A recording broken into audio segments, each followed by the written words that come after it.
Another question is, given the impact of online social media on physical interpersonal interaction, how much further down that road will virtual reality take us? Could we get to a point where we hardly interact physically with each other at all? Sure, but we kind of do that now, don't we? I mean, how often do you look down at your phone? How often do you, on your, smart app, are you typing, texting, and how often do you do that now? So we live in a zombie nation now, but it's not necessarily bad nor good. As long as we, I don't think it's a matter of, in the future, is this going to happen?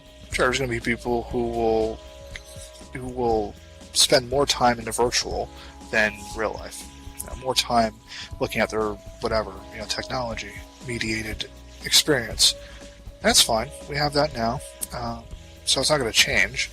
But you'll have people who can balance both. Do you want do you want your null space and meet space sort of situation? Do you want to take off the headset for a while, or you want to get out of the virtual world for a while, go down to the real bar and have a drink? So you'll see a resurgence of balance in that. I think as long as we have balance, we're good.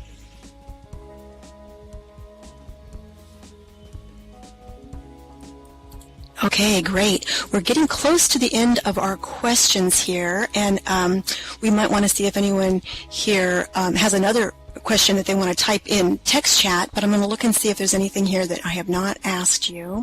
Absolutely. Oh, yeah, there is one more here that looks like a really good question, and that is, let me put it in the text chat here. It's, what's the potential for abuse and misuse of virtual reality? So such a long answer. You can abuse and misuse virtual reality for just about anything. I mean, let's say I make a virtual drug, right? Let's say I make a virtual drug or something, and I say, and yes, this is possible right now. I haven't seen it done, but it's possible. So let's say everybody's got these headsets on, right? We get Oculus Rift just coming out this spring or summer, if I remember correctly. So let's say we got 1 million people or so got this headset, and everybody's using them, and we're all happy. And somebody makes this experience and says, it's a virtual drug, right? What can we do with it? Okay. Let's say it's a bunch of flashing colors or whatever, and 300,000 people have seizures. Yeah, it can be abused. Just like any media, you can abuse it. Just like any platform of expression, it can be used, responsibly or exploited and abused. There's plenty of opportunities across the board for it. But should we throw the baby out with the bathwater? Nah. Take the bad apples as they are, but don't get rid of the whole barrel just because somebody went overboard and pushed it too far or whatever.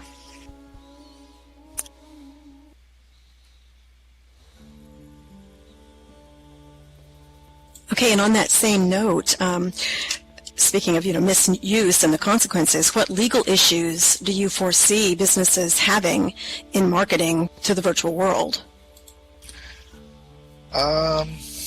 Legal issues. Well, I would say treat it like, again, we're going to go back to the China example. Treat it like China. If you come up with something in here, you better be doing it the best damn way possible. You better be coming with your A game. If you do something subpar or substandard, the users will do better. So if you come into a virtual world like Second Life, where there's user-generated content and a marketplace, for instance, we can create our own world. If you do a crap job as a company, we'll just do better. So if you bring like crap products, we'll just look at it and go, we won't buy your stuff, whether it's official or not. We'll just make a better one and give it out and sell it ourselves. So when you come into it, your legal issue is going to be A, do the best you can, or B, you'll get ripped off. People will copy you and do better. They'll come up with knockoffs left and right and outdo you. That's a big legal issue right there for a company. And that's why a lot of companies don't want to do stuff like that. They go, what if somebody comes in here and takes, copies it? We'll do the best that you can, and they won't. If you offer something that's solid, they're not going to. They're going to consider you the pinnacle, and they'll call it a day. So there's one. Two, international property, intellectual property rights. Big deal. If you're in a virtual world, I would say, make sure your IP is filed at least somewhere of origin, but you might have people from other countries, where your IP has no effect. Just like we say laws, don't necessarily have any effect in another country, right? Like the United States law has no jurisdiction in, Germany. So there you go. So there's so when you come to a virtual world, just make sure that, just make sure you're covering your butt internationally. You treat it like international waters, international kind of thinking. Okay, and while I'm getting ready to type in, I think I have one more question from the students, but if anyone has a question you want to ask now, we have time for that if you want to put one in the chat text. The next question kind of goes along that same topic as far as misuse, abuse. Lieutenant Colonel Dave Grossman, a leading expert on violence, has stated that one of the drawbacks of violent gaming is the lack of consequence for one's actions. I know there's a lot of people concerned about ethics within video games. How could virtual reality shift this to where, with improved haptic or force feedback, one might actually experience physical consequences of their violent interactions?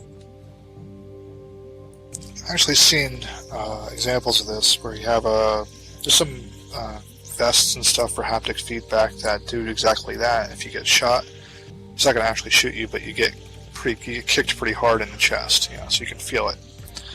You can feel it. As haptic technology gets better, you'll have better ways to do that. I think it's not so much of an issue anymore. Some of our most violent games, a good game like GTA 5, for example, right? You don't necessarily feel the hit, but you do have consequences for your actions. You could very well play GTA 5 and not break a single law, not kill a single person, or beat anybody up, not steal a single car. I know, because I have. I've just walked around and explored GTA 5, just like a law-abiding pedestrian, man. I had my own car. I got into it and did my thing. I bought it legit in the game. It's possible. What were the side effects? What's the downside though? It's a lot harder. Is there a consequence for stealing a car? Yeah, the cops come after you. Is there a consequence in GTA 5 for killing someone? Yeah, the cops come after you. And if you do too much, the military comes after you. Is there a consequence for hopping the fence at the military base? Yeah, you get shot. Any other questions, guys? Yes, if anybody else has a question you'd like to type in the text chat, I think this has given us a lot of different things to think about. I can think of one that I can just ask you while they're thinking if they want to type one in. When you were talking about pulling out some of these things right out of your pocket, like this Pac-Man, machine, or the different branding things, I'm wondering a little bit about how copyright law will change in the future. I mean, you did mention fair use, but I know just, certain brands, if you put that in the physical world, you could get in some big trouble if you're using somebody's brand.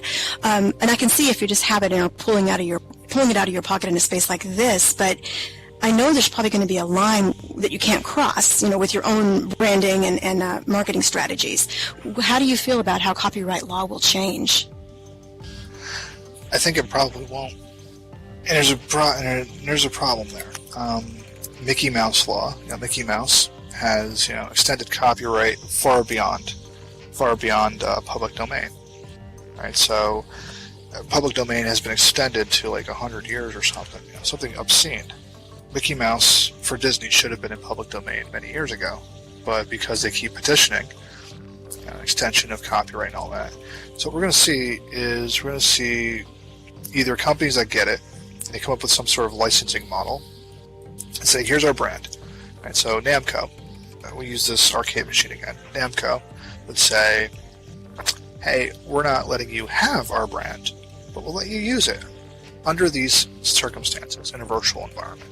We'll say, we know you're not a producer of content, right? You're not just a producer like a big studio or something. So it's kind of asinine for us to say, give us $100,000 up front to license this thing, right?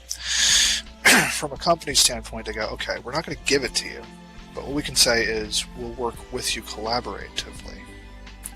So collaboration is the key here.